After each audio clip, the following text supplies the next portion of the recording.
Sa mga oras mo ito, nasa linya po ng ating komunikasyon via Zoom. Sasamahan po tayo ng isang political commentator at batikang broadcaster, walang iba kundi si Ginoong Jay Sonza. Sir Jay, maayong buntag. Jay at Admar Pumuli ang inyong makakasama. And Happy New Year po sa inyo. Assalamualaikum warahmatullahi wabarakatuh. Wala. Kumusta po kayong lahat? Mga giliw naming manonood. Opo, ngayong pirmado na po ni Pangulong Bongbong Marcos Jr. itong 2026 National Budget, Sir Jay. Sa kabila po ng mga reforma na ginagawa, marami pa rin ang kumukwestiyon dito nga po sa ating budget ngayong taon dahil nga po meron pa daw na pork barrel. Nandoon pa rin kini-question pa rin yan, Sir Jay. Paano ho ba ito matitiyak na talagang maipatutupad ng tama at itong budget natin ngayong taon, Sir Jay? Si Presidente lang makakasagot niyan kung paano maipapatupad ng tama. Pero tama ka yung sa pagkakasabi na hindi po ito ganoon kalinis o kaganda, no? As a matter of fact, ang balita ko si Congressman Ega Irice ng Caloocan ay magsasampa ng isang kaso sa Supreme Court questioning the constitutionality of the 2026 General Appropriations Act. Sapagkat, kung inyo matatandaan, malinaw doon sa naging desisyon sa kasong PhilHealth, no, ng Supreme Court. Kung di ako nagkakamali, ang ponente ay si Justice Hernando, no, na sinasabi niyang yung paglalagay ng mga unprogrammed funds. Bagamat sinasabi ng Malacanang na meron silang kinaltas, no, pinito na 92 billion something, no?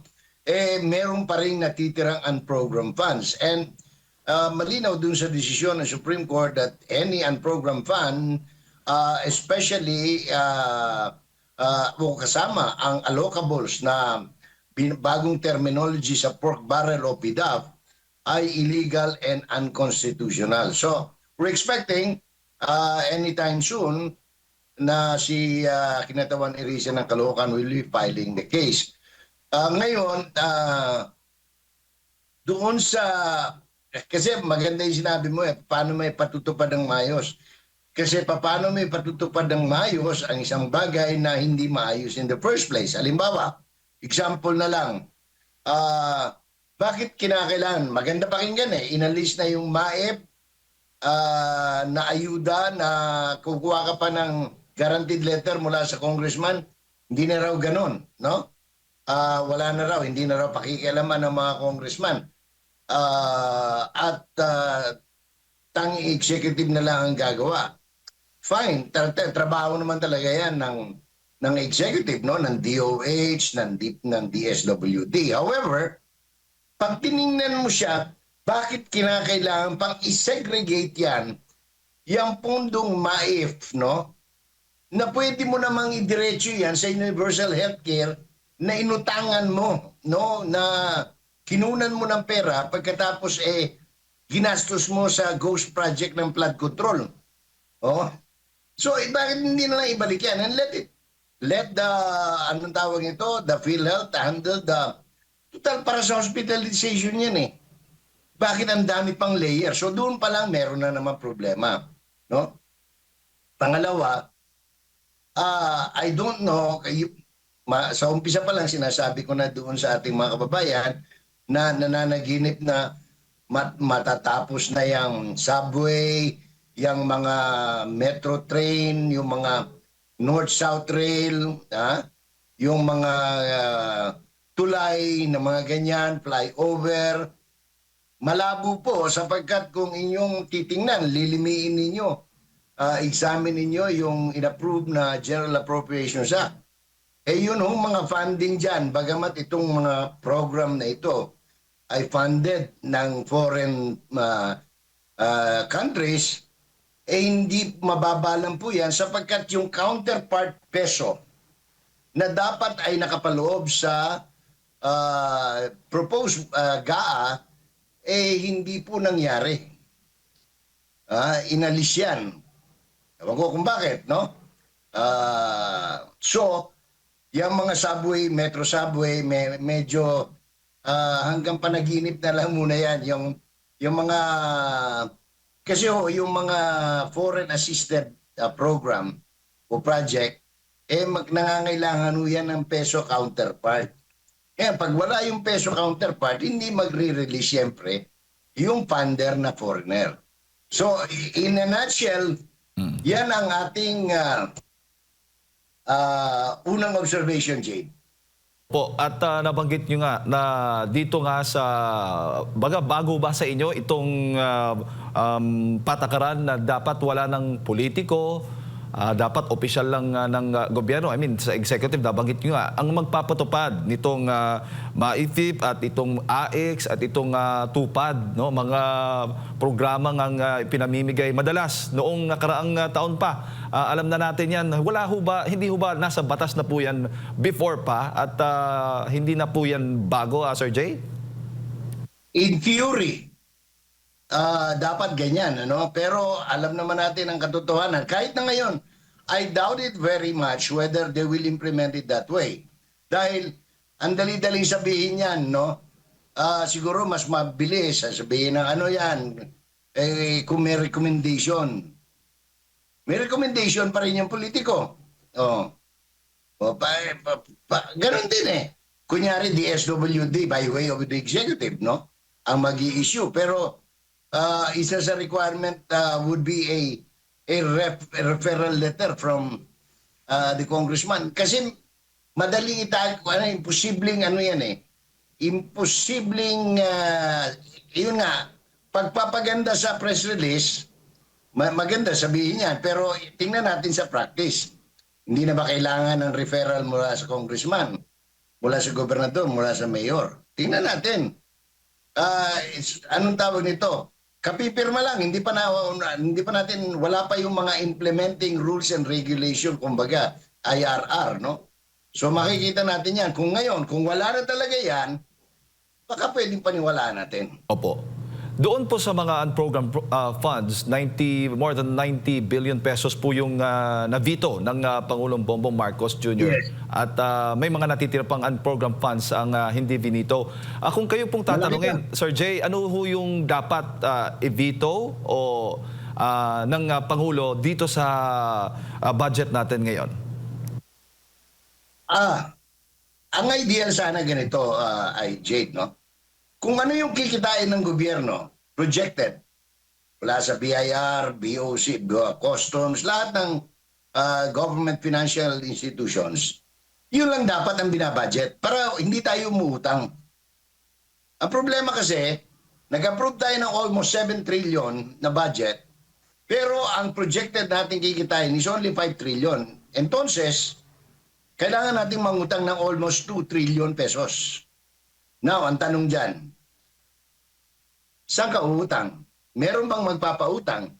Gaano kalaki ang tawag nito, ang interest? Anong mga kondisyones ng utang kung merong magpapautang? Because as it is, Jade, no? Sinabi na ng mga international funders or financial institutions, mukhang malabong magpautang sila sa Pilipinas. So the question now is, sa kayo utang? Mag-i-impose ba kayo ng bagong buwis? Wala nang, kumbaga, dumugo na, wala na idudugo Pilipino. Ngayon, bakit may mga unprogrammed funds? Ang problema dyan, kung yung unprogrammed funds is chargeable to regular revenue or yan bang, yan bang mga unprogrammed funds na yan ay subject to the availability of funds doon sa uutangin. Because, malinaw, tama naman yung ginawa ni Presidente, no? Na pinito niya yung mga unprogrammed appropriations chargeable against uutangin, no? Pero, ang dami pa ring unprogrammed funds na regular program expenditure ng gobyerno. So, wala rin. May unprogrammed funds pa rin. Opo. At ito rin yung unprogrammed funds na nais ni Congressman Erice na questionin dyan po sa Supreme Court anytime soon, Sir Jay. Correct, correct. Kasi nga, anong tawag nito? Sinabi na, ilang beses na sinabi ng Supreme Court na unconstitutional yan eh. Mga pinagkunan noon, yung ba naalala nyo yung panahon ni Pinoy, no? Yung PDAP at saka DAP, no? Diyan din niya eh. Mga unprogram yan na kinuha din doon. Sinabi ng unconstitutional yan. Doon sa desisyon ng PhilHealth, sinabi ng unconstitutional. Hindi nakikinig ang ating Kongreso, lalong hindi rin nakikinig ang Presidente. So, talagang, anong tawag nito? Sa kangkungan tayo talaga pupulutin kapag kaganyan. Opo. At isa pa sa mga na-discover din o naipahayag ng finance kahapon o ng mismong ES Recto ay kapos pala ng humigit kumulang 1.650 trillion pesos ang kikitain ng gobyerno para mabuo nga po itong 6.793 trillion pesos na national budget po natin ngayong taon, kaya utang sa mga financial institution. Correct. Yun nga sinasabi natin. Ngayon, ang isa pang hindi sinasabi ng Malacanang is meron kang babayaran eh. May inutang ka last year eh, 2025. Gumastos kayo ng utang or deficit spending ng 1.2. So, kapag sinuma total mo yung 1.7 plus 1.2, that's 2.9 trillion na problema ng pananalapi. Kaya ang mangyayari dyan, Jade, na gaya ng explain ko nung una, yung first quarter release ng DBM. Ang mangyayari niyan, ibabayad lang yan doon sa deficit spending last year. Kasi i-obligate yun eh. No? Pag in-obligate mo yun, babayaran mo. So, sa makatuwid, wala rin matitira doon sa unang release mo. So, wala kang magagawang proyekto. Gagawin mo, magde-deficit spending ka na naman sa first quarter. Babayaran ng second quarter. So, hanggang sa pagdating ng last quarter, wala na naman pera ang gobyerno kasi meron kang 1.2 plus 1.7 trillion. Hindi ito billion pinag-uusapan ha, trillion. So, saan bulsa kukunin yan? So, ang isa pang kapuna-puna rito, ang ganda pa pakinggan eh na inalis na sa mga politiko yung mga ganito, ganyan, ano? At tanging presidente. Ang maganda lang dyan, wala nang ibang sisisihin ngayon kapag ka sumablay, kundi ang presidente. Hindi na siya pwedeng maghugas kamay. Kapagkat inalis na eh. Sabi nila doon sa signing, di ba? Lahat ngayon nasa executive na. In other words, kapag ka merong corruption, kapag ka merong mismanagement, fiscal mismanagement, hindi na nila pwedeng sabihin kasalanan ng Congressman Tarpulano. Although, alam natin, pang ano lang yon, pang public pronouncement. Kaya nga inaantay ko yung mga implementing rules and regulations with respects to the ayuda, saan program funds, and by the way, meron pa rin flood control, Jade, funds. Opo. Ngayon, nilipat nila yung ibang pondo. Alam mo kung saan nilagay?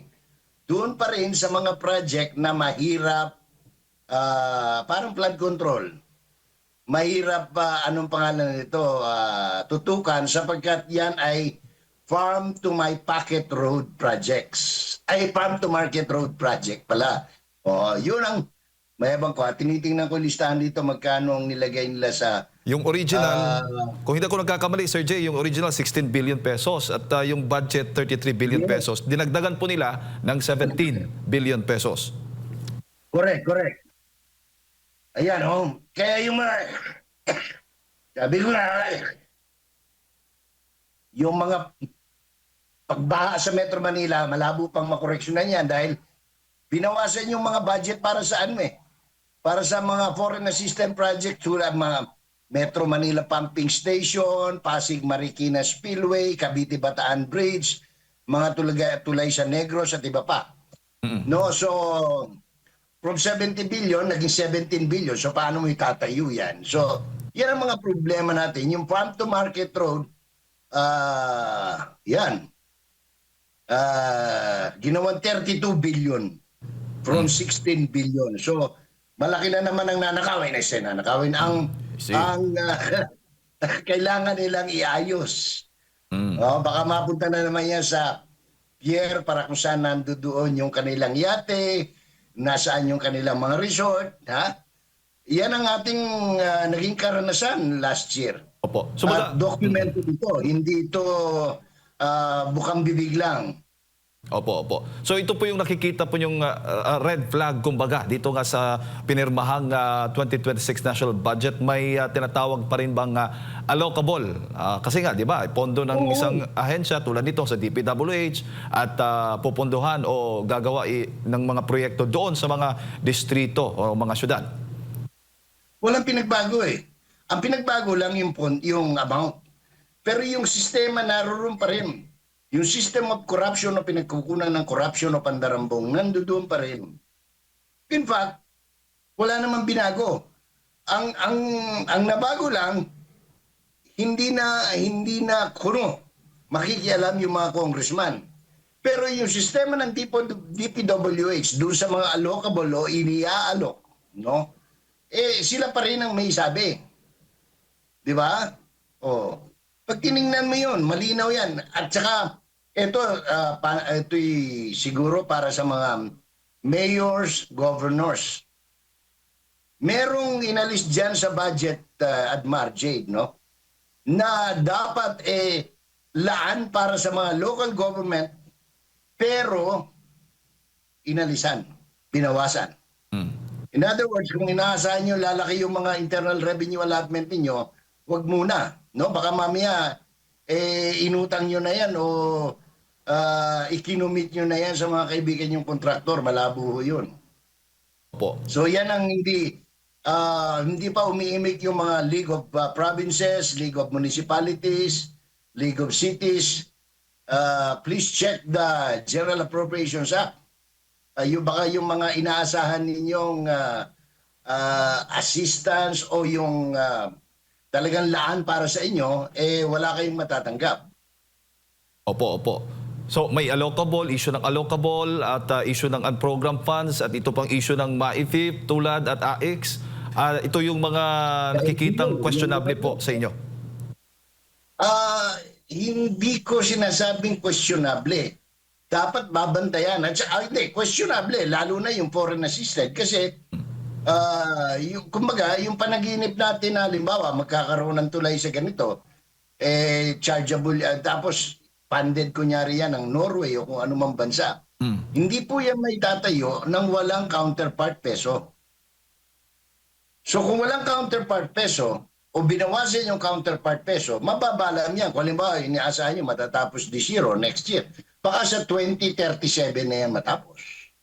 Opo, opo. At saka doon ba sa paglagda ng Pangulong Bongbong Marcos Jr. doon sa 2026 national budget, Sir Jay, may nakita kong post po ninyo na pinagbawalan din yung pagkuha ng litrato. Tama ho ba?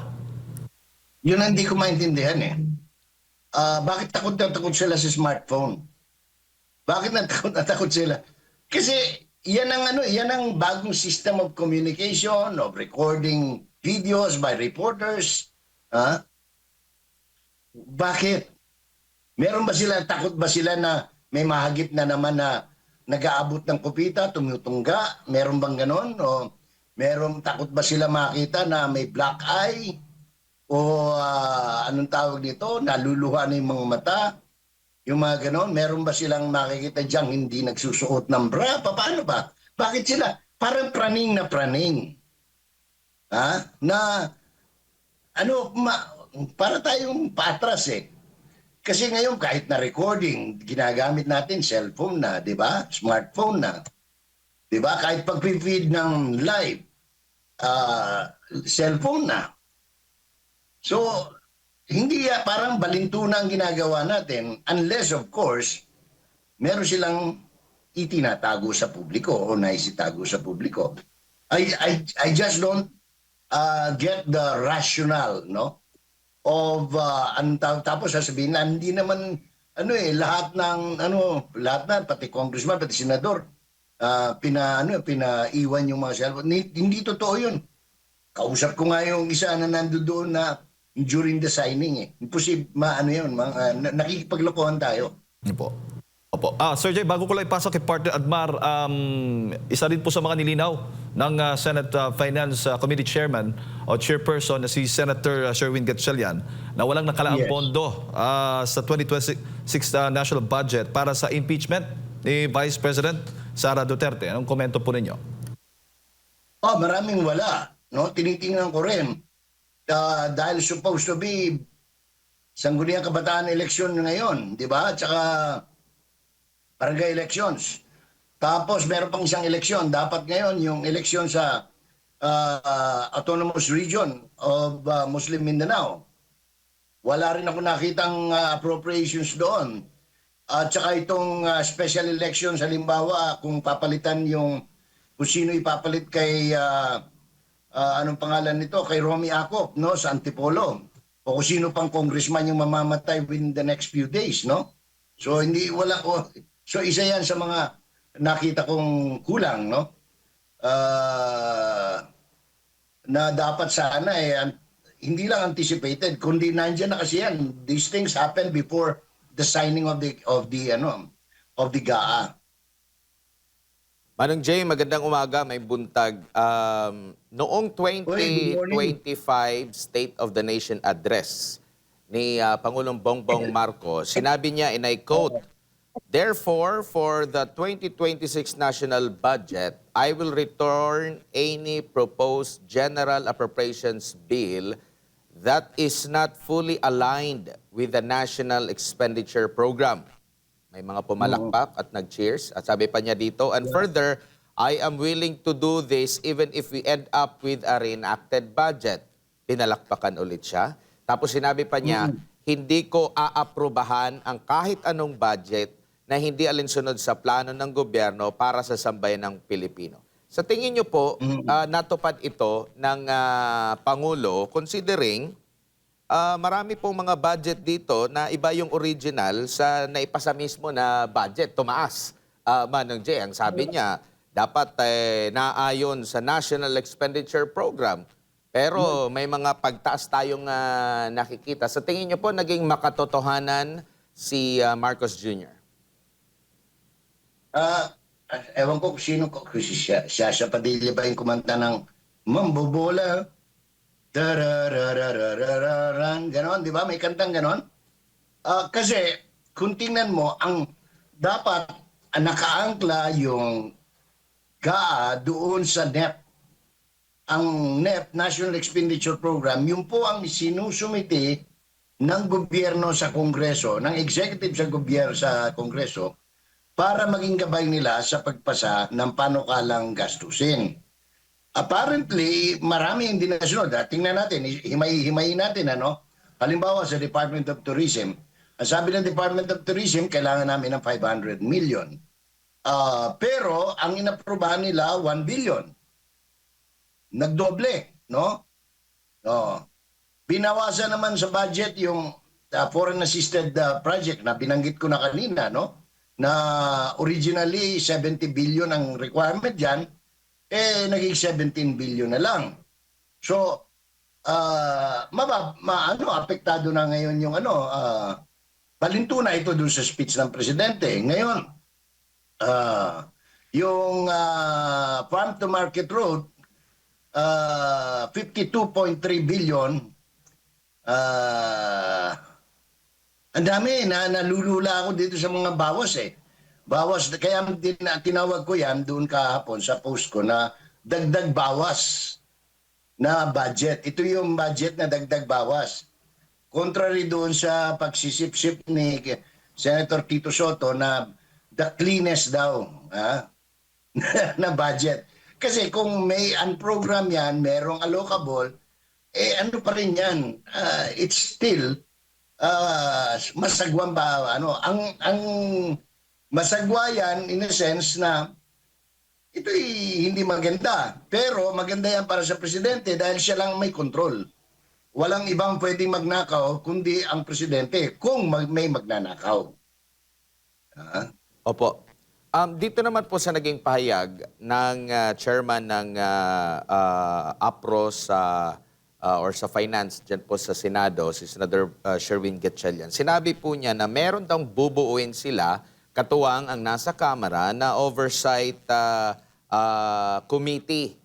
Sa tingin niyo po, mapagkakatiwalaan itong bubuin na oversight committee kung saan ang sinasabi kasing mga involved dito ay mga politiko, which is nandyan po sa Kongreso at sila rin yung magtitingin o di kayo mas maigi na magkaroon talaga ng independent, yung lehitimong independent na hindi rin pinili po ng gobyerno para tumingin din po dito, Manong Jay. Alam mo, pag sinabi mong maglalagay ka ng oversight, inaamin mo na may mali doon sa ginawa. Kasi ba't ka maglalagay ng oversight kung kampante ka na maayos yung ginawa? Kasi alam nila from the very start, bago pa man pirmahan ni Bongbong Marcos, yung GAA, sablay na, may sablay na. O, kasi nga, noong yung, saan ka naman nakakita, hindi naman humingi ng increase, i-increasean mo. Pagkatapos saan ka nakakita, BICAM, dapat ang nag-uusap, Senado at Kongreso, pagkatapos maniningit yung mga taga-executive. Hindi naman ganun eh. So, talagang may problema. That's why they need an oversight, kunyari, para nang sa ganon, matahimik yung mga, anong tawag nito, nakakakita ng butas o ng mali doon sa ginawang batas. Manong Jay, tumutugma ba yung mga statement ng atin pong national government, lalo na sa Pangulo? Dahil kung maalala natin, yung binuksan yung Bukana Bridge, na-appreciate ng Pangulo, yung effort ng contractor, which is Chinese government din naman, nagbigay, nakita nila yung magandang tulong doon sa malaking proyekto na yon. Hindi lang taga Davao City ang makakinabang dyan, hindi lang taga Davao Region, kundi buong Mindanao na dumadaan po dyan sa Davao City. Nagtutugma ba yung pag-appreciate niya doon? Dito naman sa naging hakbang ngayon sa pag-budget kung saan binawasan ng husto yung mga pondo para doon sa mga malalaking mga infrastruktura na sure talaga na pinag-aralan at hindi basta-basta makurap kasi ito ay foreign funded din ito. Kailangan lang ng counterpart kumbaga mula sa Pilipinas pero binawasan ng husto at ito yung mga major projects like kagaya po dito sa subway natin na inantabayan na ng ating mga kababayan na malaking tulong po dito sa Metro Manila, maging yung sa North-South Commuter Railway po, Manong Jay. Kinukwenta ko nga yung lahat ng inayos nila eh. May calculator ako dito eh. Kasi nilagay nila doon sa mga gastusin na kaya nilang kontrolin. Pagka hindi nila kayang kontrolin, dahil kapareho niyan, foreign assisted project, ang mga consultant dyan, foreigners, hindi pwedeng suhulan. Hindi pwedeng kasapakat o kasabwat. So, saan sila makakakontrol? Ayuda, unprogrammed funds, allocables, farm to market road. Diyan lahat, alam naman natin, diyan ang nakawan. Ngayon, yun na, wala na namang big ticket project. Kasi wala naman talagang project si Bonget eh. I mean, wag na tayong magbulahan pa. Wala kang maasahang malalaking project kay Bongbong Marcos. Kasi wala naman silang iniisip na gano'n eh. Ang iniisip nila, yung mga lalo na yung mga nakapaligid sa kanya, paano mananakawan ang gobyerno? Di ba? Kasi kung hindi nila iniisip yan, dapat inalis na nila lahat yung allocables na yan, yung mga ayuda na yan, inilagay sa tamang anong tawag nito, programs, at saka hindi tayo nangungutang, wala tayong unprogrammed funds na kukunin natin para lang tayo makautang. Opo. At ganyan din po yung naging pananaw ni Senadora Amy Marcos at ang sabi nga niya dito, hindi raw aksidente na nagkaroon ng malalaking bawas sa mga proyekto ng mga malalaki o critical po sa ating bansa. Yung nababanggit natin ng mga foreign assisted na mga projects. Sinadya daw itong ilipat sa mga programa na questionable yung implementasyon. Ganon din yung sa mga nabanggit nyo po, mga assistance program na ginagawang instrumento sa pamumulitika. Nabanggit niya yung AIX ng DSWD, yung tupad ng TOLE, maifip ng DOH, na nauuwi ayon sa senadora sa palakasan at pagmamakaawa sa mga politiko. Manong Jay. Correct. Kasi kasi nga, number one, election time ito eh. Yung magagamit yan dun sa BARM election. Ha? Kung ano man yung balak nila ron, kung sinong gusto nilang ilagay dyan. Tapos magagamit din yan sa barangay SK elections. Magagamit din yan sa impeachment na naman. Kasi they need it eh.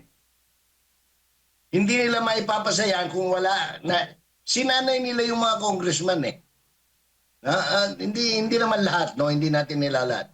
Sinanay nila yung mga pipirma sa impeachment laban kay BP Sara nang may bayad eh. Sino ngayon ang pipirma na walang bayad? Di ba? Oo. Ba't ako pipirma? Kung halimbawa wala namang insentibo para sa aking distrito o para sa aking bulsa. Di ba? Dito na ako sa tama. Saan nila kukunin ngayon yan? Diyan sa mga hinugot nila na pwede nilang pagkunan. Opo. Samantala, nabanggit mo nga, possible na gamitin ito sa political na galaw, hakbang para labanan or against dito kay Vice President Sara Duterte sa posibleng impeachment po, no? Nakikita nyo po ba, considering nasa mga mahigit 2 taon na lang bago po muling magkakaroon ng national na halalan po, na nakikita nyo ba na magre-recalibrate din yung mga kongresista, mga mambabatas na nasa kongreso po sa pag-consider dito sa impeachment? Kasi alam naman natin, marami pong mga grupo ang nagpahayag ng pagtutol nga dito po sa impeachment laban kay Vice President Sara Duterte. And nitong nakalipas na halalan, nakita naman natin kung ano yung naging epekto. Kung saan inamin din ng mga congressman during sa kanilang panunuyo, sa kanilang mga constituents, anong dahilan bakit sila pumirma doon sa impeachment. Kasi kailangan din nila ng pondo po at maaring maulit yan. Pero nakikita nyo po ba na magkakaroon ng pagdadalawang isip yung mga nasa kongreso ukol dito po sa impeachment versus VP Sara? May dalawang pagbabago na mangyayari, Admar, no? Hindi lang recalibration. Ito'y redirection. Number one, yun talagang mga dilaw at saka pink. Pati na yung mga pro-Marcos. Magdadalawang isip yan. Kasi nagbabago. Kita mo nga ngayon, may iba ng tono. May mga kumakanta na, no? May mga bumabaliktad na. On the other hand, yung masidhi na marubdob na nagamit ng Marcos administration para itulak ang mga impeachment in the 19th Congress, kung matatandaan mo. Impeachment 1, 2, 3, puro kaliwa. Di ba? Ang pasimuno niyan, kung titignan mo, kung ba magbabalik tanaw ka, ang pasimuno sa impeachment 1, 2, 3, kaliwa. Di ba? Mga kaibigan ni Joe Masison na ngayon lumalabas talaga na mga kaliwang-kaliwa. Dahil doon namatay yung Secretary General ng Kabataan Party List sa mismong giyera na nangyari dyan sa Occidental Mindoro. No? Ngayon galit na sila. Mukhang maghihiwalay na ng landas. Magsasaulian ng kandila si Bongbong Marcos, si Martin Romualdez, at saka yung CPP-NPA front organizations, Makabayan Bloc. In other words, baka hindi lamang si VP Sara ang mapapaila ng impeachment sa February 6. Baka mas mauna pang mapaila ng impeachment complaint si Bongbong Marcos at ang pasimuno yung Makabayan Bloc. Diba? Nagsalita na yung Alliance of Communist Teachers, Concerned Teachers. si Franz Castro. Nagsalita na mismong si Akbayan, Senator Risa Ontiveros. Si Kabataan Party List dati na nagti-TikTok, si Raul, no? Manuel. So, sabi nila, ginamit sila, di ba? Oh. Ngayon, pag nangyari yan, maghahalo ang balat sa tinalupan dyan sa Kongreso. Pag nangyari yan,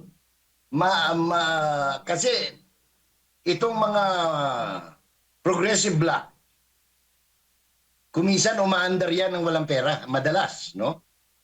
So, pag silang, sa Bisaya pa, pag silang mangusog, silang proponent ng impeachment laban kay Marcos, na etot na, no? As against a February 6 impeachment against VP Sara na kailangan mong gatungan yung mga congressman ng kung ano-anong panggatong para lang mag-file sila. At saka remember, in the next few days, magkakaroon ng pagbabago sa Senado. Lulusot man yan sa baba, hindi makakalusot sa taas. So, will they gamble and exercise in futility against A. Duterte na nagsabi, hindi naman ako tumatakbong presidente, ba't ba kayo balisang-balisa at gusto nyong ako'y matanggal? O, di ba? Opo. Tsaka Manong Jay, hugas kamay ulit itong palasyo dito po sa usapin ng impeachment, muling pagbuhay ng impeachment kasi possible daw itong Makabayan Bloc muli yung maghahain ng panibagong impeachment nga laban kay Vice President Sara Duterte. Pero ang giit po ni Yusek Castro na yung pagsasampa daw ng impeachment complaint ng anumang grupo, hindi raw po saklaw o sakop ng Pangulo. Walang napag-uusapan daw sa anumang meeting patungkol sa impeachment ng Vice Presidente.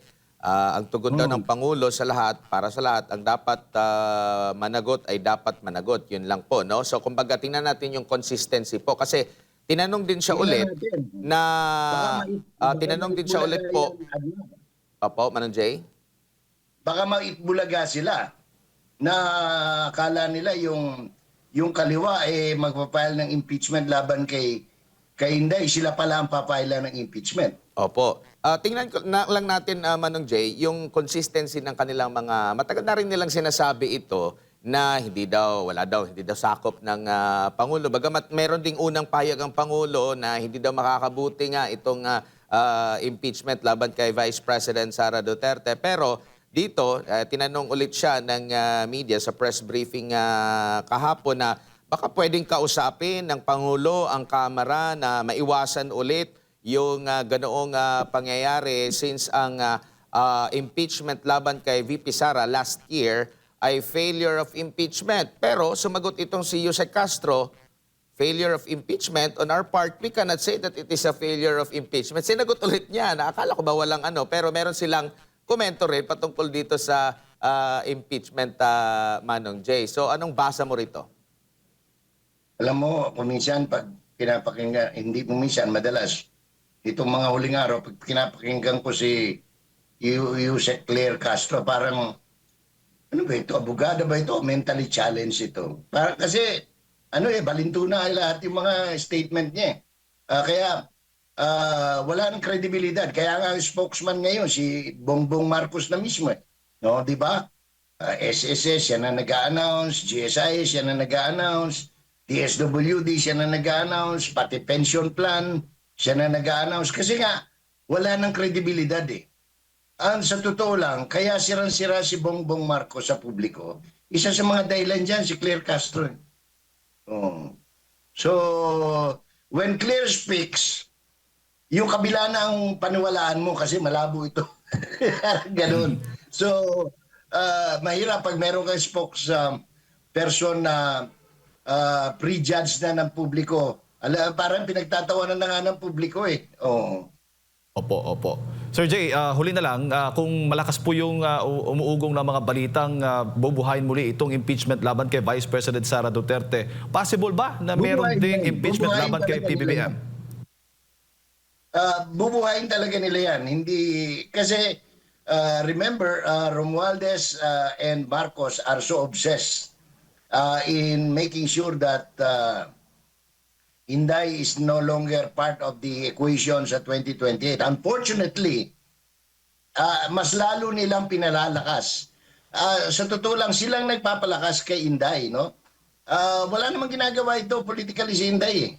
Nagtatrabaho siya, pa konti-konti, wala naman siyang budget, no? Sila ang nagpapalakas sa kanya. That's why people rally behind Inday because ano nila sinasampal nila kaliwat kanan, sinusundot nila harap at likod. Ang nakakalimutan lang yung psychology ng Pilipino, yung underdog ang minamahal, no? Ngayon, magpa-file ba sila? Certainly mayroong ipa-file yan. Kahit na paulit-ulit, walang kwentang impeachment, they will try. They will not abandon that, no? Pero Sir Jay, Ngayon, yung ang dapat maghandaan nila, and I'm sure it will come, with this recent development, na yung kalyado nila, o kung paniniwalaan natin yung sinabi ni Franz Castro, yung binayaran nila para dutin si Inday, baka sila kanila na bumalik ngayon. At sila na ang dutin, no? At sila na, and I will not be surprised if the progressive group will file an impeachment complaint against President Marcos. sa tingin po ninyo, uusad po yan kung meron pong impeachment laban kay Pangulong Bongbong Marcos Jr. na ihahain this year? Depende yan. Kasi kung magkakaroon ng realignment of forces, sabi nga ni Admar kanina, yung redirection, political redirection, kung ako congressman, at tingin ko mukhang, ano ng tawag to, wala nang kakwenta-kwenta, no? Anong tawag nito, lame duck na ang presidente. For my political survival, I will do what is best for me. And hindi ko inaalis yan sa marami, the greater majority of the politicians from the Philippines. Ginawa na nila many times. Noong EDSA Revolution, hindi pa nga tapos ang revolution, nagbaliktaran na sila Joe de Venecia, lahat, no? Pagkatapos, ganun din nung kay ERAP, di ba? Hindi pa nakakatawid ng Pasig River si ERAP, bumaliktad na sina Angara, sina lahat, Sakit ng Filipino politicians yan. Pag nakita nilang tagilid na ang bangka ng kanilang dating sinasakyan, lumilipat ng kabilang bangka yan. So, huwag pakakatiyak si Marcos because number one, especially now, unless yung mga hinugot na budget dyan, gagamitin na naman ng Marcos administration para pang jukebox nila sa mga congressman, makalumusot yung impeachment ni Inday. Pero I doubt it. Because right now, what I see, from a political vantage point, they are already changing gears, Jake. At hindi ako anong tawag nito? Nakikinig, nanonood yan Tingnan natin within the next 2 weeks. No? Kung sa loob ng 2 linggo, may malaking pangyayari. Dahil remember, merong kang ginalit na mga general. Merong mga expose na mga political kingmakers. Like Chavit, you have to consider this development. Merong kang focus factor. Meron kang Chavit factor. Meron kang Makabayan Black factor. Ang daming dapat tingnan sa loob ng 2 linggo. Who knows? In 2 weeks, baka nakabalik na si Duterte sa Davao. Si PRRD. We do not know. A lot of things can happen. Wala nga nag-isip na mangyayari yung nangyari kay Maduro. Di ba? So itong maraming interplay na dapat panoorin natin at tingnan natin kung saan papunta, Jade.